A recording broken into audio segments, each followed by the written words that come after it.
As we move into mid to late March, it is tomato planting time in Louisiana. In South Louisiana, gardeners like to get their tomatoes in late March or early April. In North Louisiana, it's more the early part of April, but try to get all your tomatoes in the ground by the middle part of April. The early planting is important for good production and avoiding some of those bad insect and disease problems. There's such a problem in mid to late summer.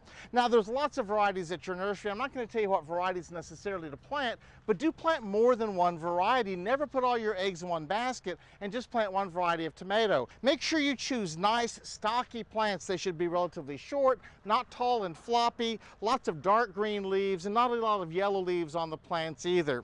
You also have to decide what kind of tomato you want to plant. First off, there are the determinate tomatoes, like the Celebrity. These are the bush tomatoes. They get to be maybe about knee-high, and they stay more compact. They're easier to control.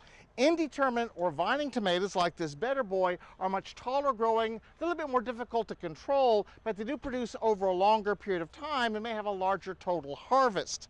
Now, you want to include some cherry tomatoes. They produce lots and lots of small tomatoes, great for salads, and they're very reliable about producing once the weather turns out hot. Also, the Roma or paste tomatoes. If you want to can some tomato paste, choose some of these, and they also produce well once it starts getting hot. Now, finally, we have these old heirloom tomatoes that become very popular because of the great flavor they have. But do understand the heirlooms have very little disease resistance. Some years they do okay in Louisiana, other years they produce very little. Always make sure you have some old standard tomatoes to go along with them. So be sure you get your tomatoes planted over the next few weeks. Early planting is important. Forget it growing. I'm Dan Gill with the LSU AgCenter.